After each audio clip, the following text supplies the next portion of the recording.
irmão, olá, minha irmã, olá, meu amigo, olá, minha amiga. Mais uma vez nos encontramos, você aí, eu cá, mas estamos juntos neste relacionamento, pois temos todos o mesmo objetivo, compreendermos um pouco mais a palavra de Deus. É emocionante sabermos que pessoas, principalmente nesses dias onde existe tantas coisas acontecendo, principalmente a pandemia, que nós temos pessoas que têm ainda a grande preocupação de fazer a vontade de Deus. Aonde você está, se puder, feche os olhos e vamos orar para o nosso Deus. Eterno Deus e Pai que estás nos céus, manifestamos a nossa alegria e gratidão pelo dom da vida que o Senhor nos concede. E queremos pedir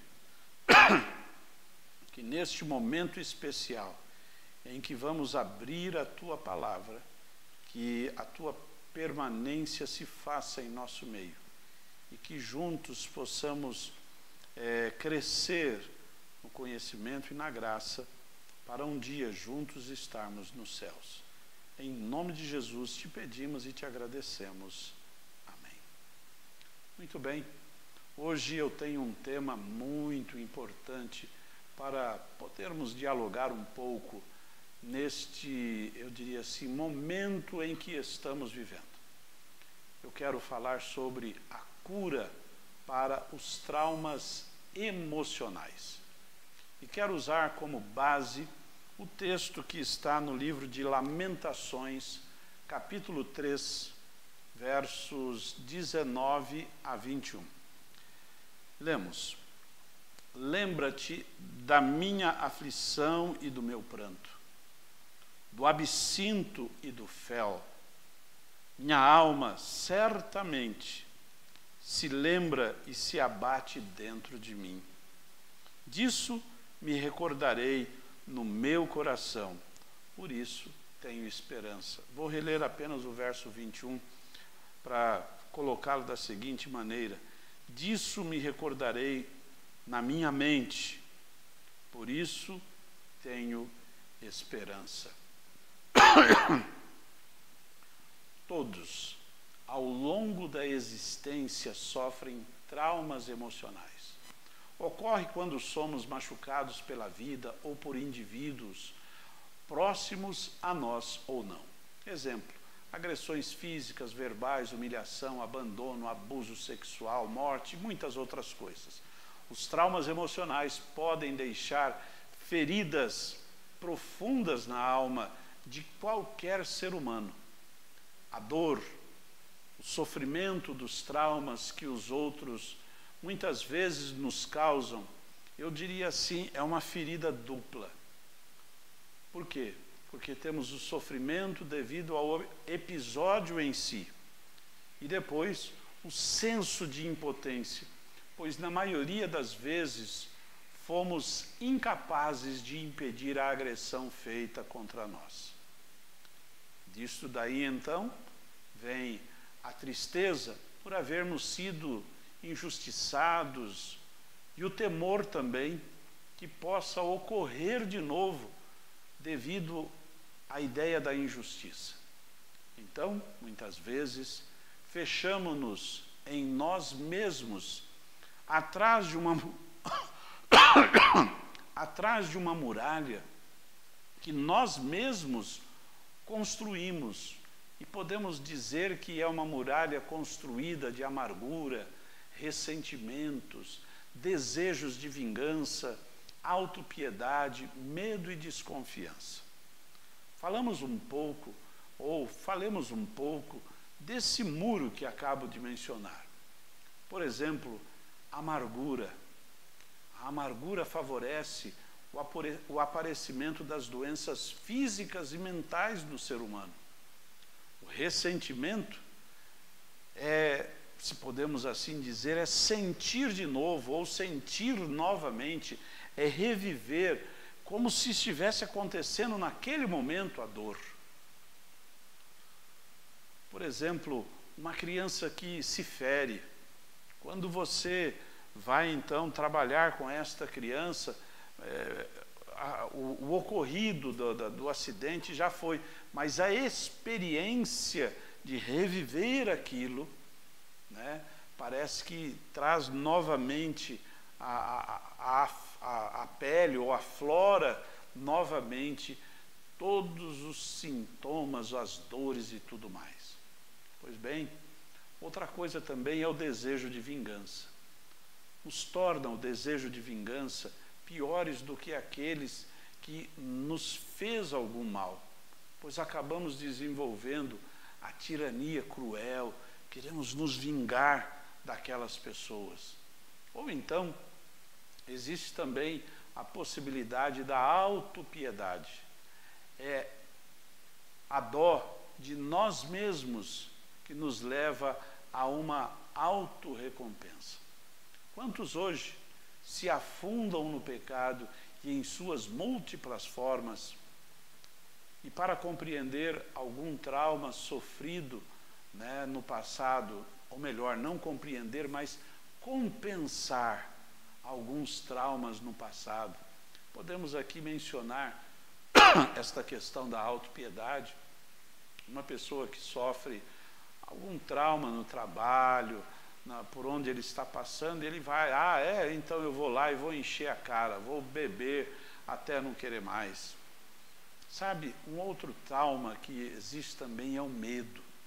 O medo, na realidade, é uma insegurança que nos incapacita para as conquistas da vida material e espiritual.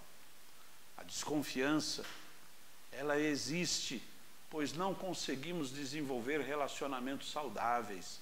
Encaramos a pessoa amada como objeto e as demais como degraus para pisarmos e permanecermos em pé. O próximo é uma ameaça e não um companheiro da jornada. Isto é, o meu esposo, a minha esposa, é sempre uma ameaça e não uma companhia, um companheiro para a nossa jornada. Há o outro também que, há um ditado, né, melhor dizendo, que os muros que nos protegem contra flechas e lanças barram também rosas e beijos. E isto é verdade. Quando eu fico alienado, eu também não recebo as coisas boas que eu poderia se eu estivesse aberto para me relacionar com as pessoas. Portanto, os muros que erguemos nos impedem de sermos felizes e desfrutarmos da salvação. O exemplo bíblico de um coração ferido, o nosso personagem que temos no Velho Testamento, José lá no Egito. Neste exemplo, descobrimos que há cura para os traumas emocionais, para as dolorosas lembranças do sofrimento.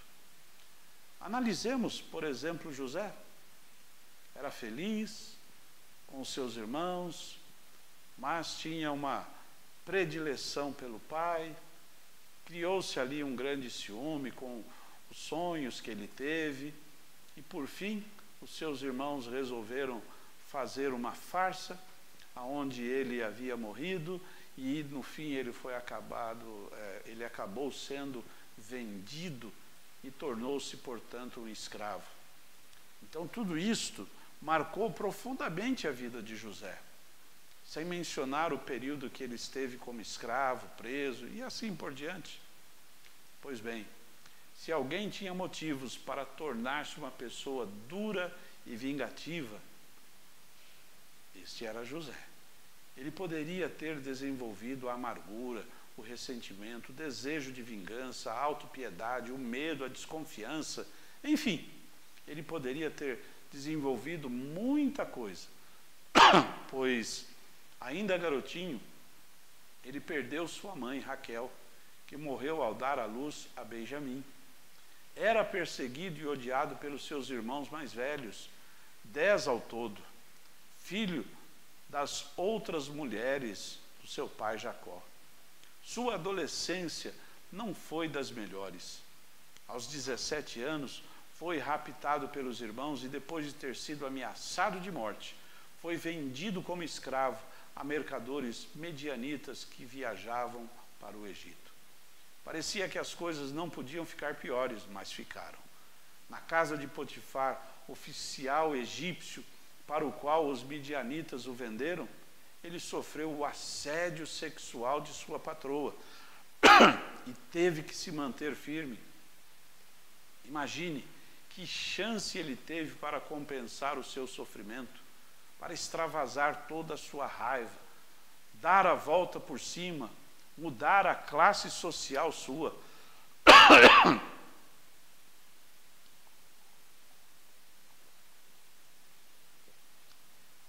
Mas mesmo assim, ele manteve-se firme.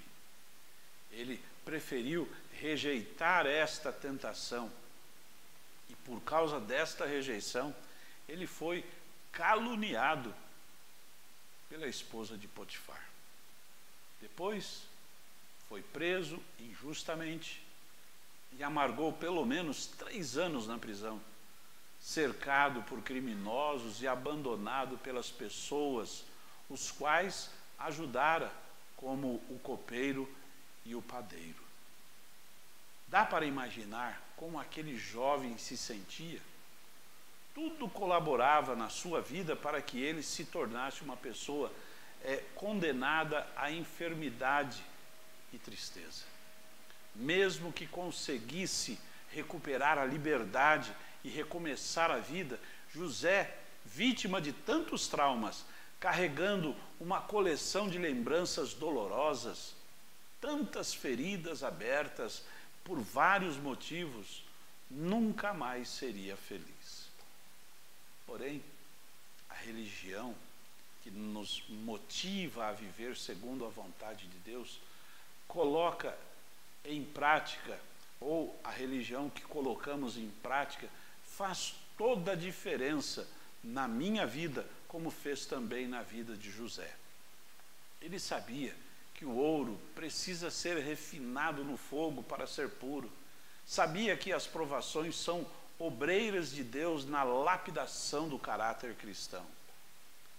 Segundo nos diz o livro de Salmos, vamos ler Salmos capítulo 66. Na palavra de Deus nós encontramos Salmos capítulo 66. Salmos capítulo 66, 76.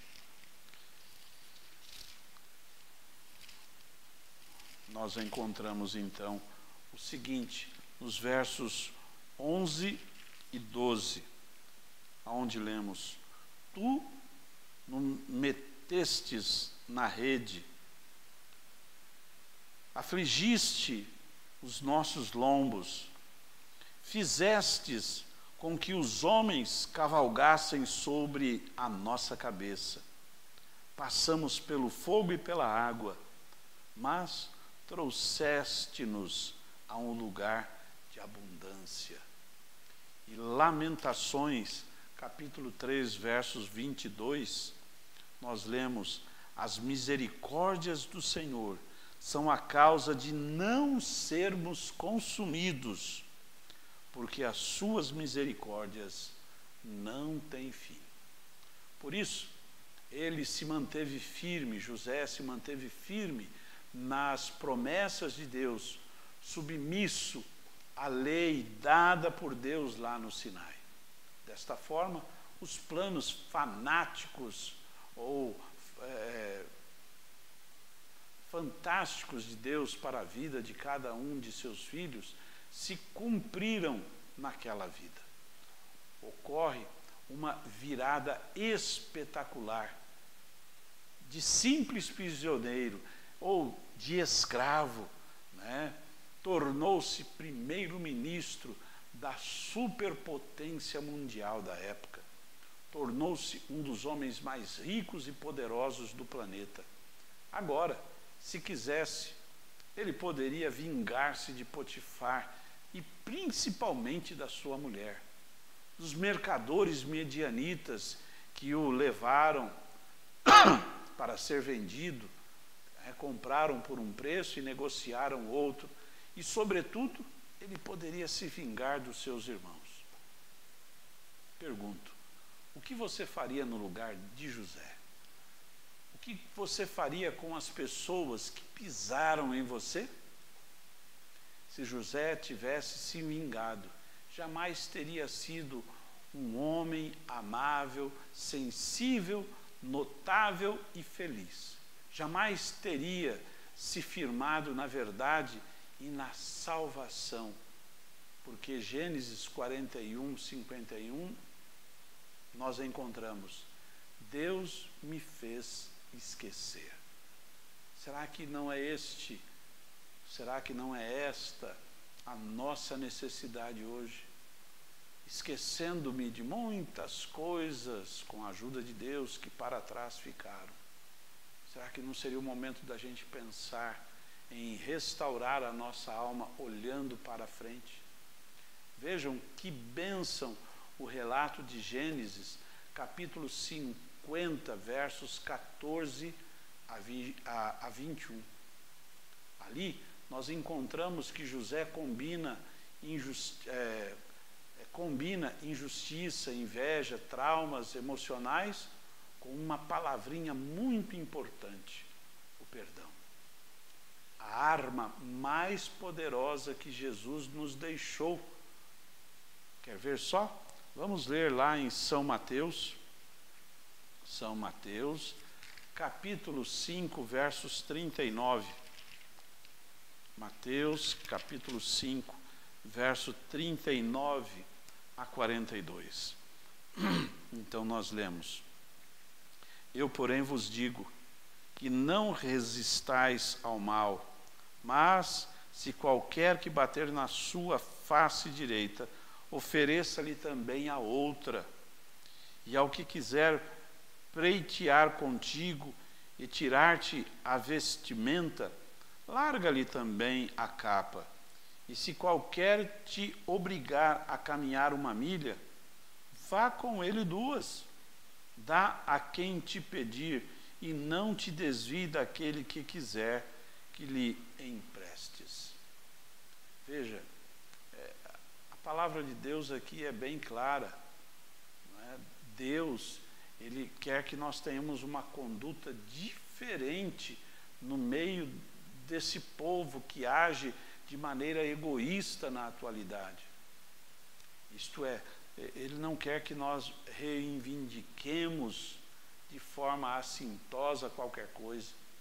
Ora, quando alguém vier fazer alguma coisa com você, faça algo que você ponha brasa lá na mente dele por suas ações, e ele então vai ver você de uma outra maneira.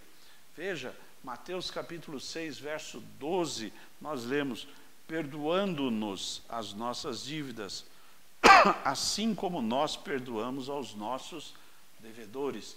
Isso está na oração do Pai Nosso, aquela que todos nós conhecemos.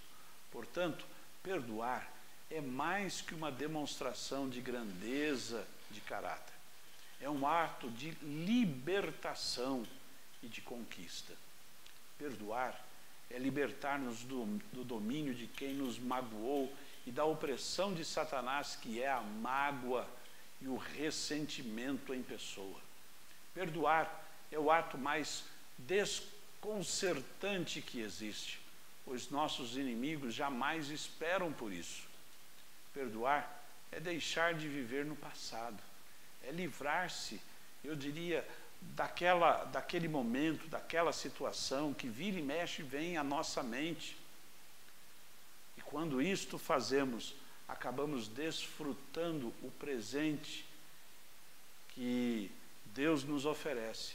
E assim podemos conquistar o futuro que está à nossa frente. Perdoar é permitir que a cura interior se realize em nós. Porém, houve algo mais que ajudou José no Egito a tomar a difícil atitude de perdoar.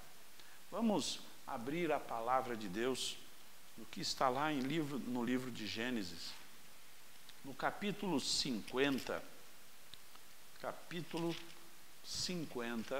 verso 20, aonde lemos: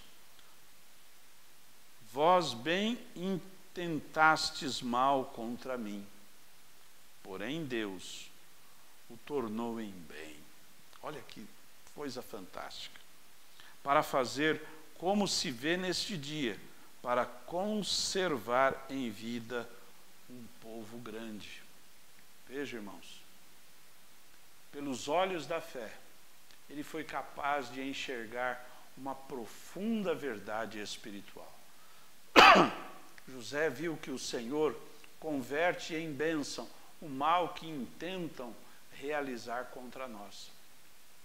Até uma pedra lançada contra nós pelo diabo é por Deus transformada em uma flor. Os atos mesquinhos dos outros acabam por produzir, ou os atos mesquinhos dos outros acabaram por produzir em José a posição de prosperidade, ou a atitude, eu diria assim, levada na vida de José, de prosperidade, equilíbrio e alegria. Há um outro texto importante na palavra de Deus, no Novo Testamento, está no livro de Romanos, capítulo 8, verso 20. Romanos 8, 20. Aonde nós lemos, olha só, verso 20. Porque a criação ficou sujeita à vaidade, não por sua vontade, mas por causa do que a sujeitou. O inimigo sujeitou a humanidade. E por isso, como diz o texto aqui, no verso 20, 8, verso 20, porque a criação ficou sujeita à vaidade, não por sua vontade. Nós fomos enganados, mas realizamos a ação. Portanto, temos que assumir as consequências. Bem,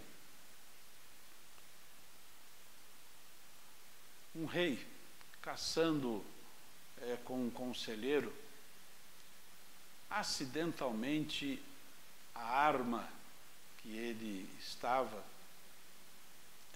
machucou o dedo do rei de uma forma, eu diria assim, principalmente naquela época, inconcebível, porque o dedo do rei foi decepado, isto é, foi arrancado. Ali causou-se então o quê? Um trauma físico. E o conselheiro não sabia o que fazer. Tudo que ele fazia, o rei ficava irritado. Como aquilo seria um bem, como é que ele perder um dedo poderia ser alguma coisa boa? O que ele fez? Mandou prender o conselheiro. Meses mais tarde, volta ele novamente às caçadas. E estando lá na selva, algumas pessoas os capturaram para sacrificá-lo aos seus deuses. E aí o que acontece? Quando eles vão preparar então o sacrifício, isto é, o rei agora está preso e ele é o sacrifício. Então aqueles selvagens vão prepará-los, vai então prepará-lo para este sacrifício. E quando eles estão preparando, eles percebem que aquele homem, para eles era um homem qualquer, faltava-lhe um dedo.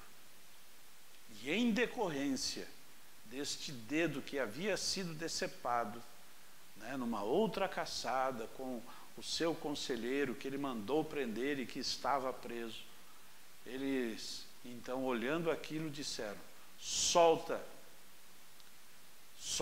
esse homem, porque está lhe faltando um dedo. Está bem, mas por que então esse homem foi preso, e depois ele foi solto? Porque para aqueles homens daquela tribo, um dedo era algo de suma importância, né? E eles então resolveram liberar o rei. Quando o rei voltou, procurou o conselheiro. Então ele conversou com aquele conselheiro que ficou preso, né? E ele então disse: eu quero pedir perdão a você. É claro que o conselheiro não conseguiu entender nada do que estava acontecendo. E ele então narrou que ele havia saído recentemente para caçar e foi preso. E porque faltava-lhe um dedo na mão, aqueles homens o liberaram. Então ele disse: se eu tivesse todos os dedos, teria sido sacrificado. Então eu quero dizer que entendo, né, que algo, eu diria, diferente aconteceu na nossa saída. Mas graças a esta diferença, eu pude ser salvo. E hoje reconheço que você não fez por maldade.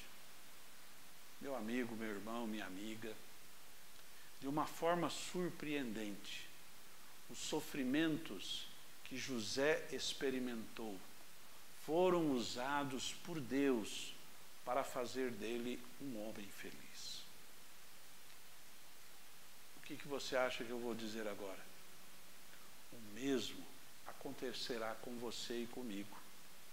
À medida que entregamos os nossos traumas a Deus, Deus vai juntando esses traumas e vai reorganizando isto para que, cedo ou tarde, os nossos traumas possam ser benefícios para a nossa existência. Jesus saberá transformar os nossos espinhos em flores, se aceitarmos o seu perdão e também perdoarmos, como ele nos pede na oração modelo. Exponhamos, isto é, vamos dizer de forma clara a Deus a nossa necessidade de perdoar e a nossa dificuldade em fazê-lo. Renunciemos o banquete que o diabo nos oferece todos os dias e em todos os momentos, que consiste de pegarmos as mágoas e aí transformarmos estas mágoas em projetos de vingança. Que eu e você possamos permitir que o amor de Cristo seja constantemente derramado sobre a ferida do nosso coração, da mágoa, dos ciúmes, e que Ele possa então curá-la de forma plena e o nosso coração possa exalar o perdão ao invés da vingança. Que Deus nos abençoe. Que você possa, com o estudo de hoje, compreender que o melhor é perdoar do que ficar carregando na sua mente, no seu coração, traumas e mágoas do passado. Esquece. Coloque-se nas mãos de Deus. Oremos. Neste momento, bom Pai, queremos pedir que, se tivermos em nosso coração ou mente qualquer mágoa, qualquer rancor, com quem quer que seja, que neste momento, eu diria, este rancor, esta mágoa possa ser retirada com a Tua mão poderosa, para podermos viver aliviados e felizes, objetivando apenas realizarmos a Tua vontade. Dê-nos o Teu perdão e a Tua direção, pois em nome de Jesus te pedimos e também te agradecemos. Amém. Muito obrigado, meu irmão. Muito obrigado, minha irmã, que realmente a presença de Cristo na sua vida, que a atuação do Espírito Santo em todos os seus pensamentos e ações, leve você a ter a coragem de olhar para trás e perdoar aquilo que para trás fica, e aí então ter forças e condições de olhar para frente e receber o perdão de Deus. Que Deus te abençoe hoje e sempre. Esse é o nosso desejo e a nossa oração. Amém. Até, meu irmão.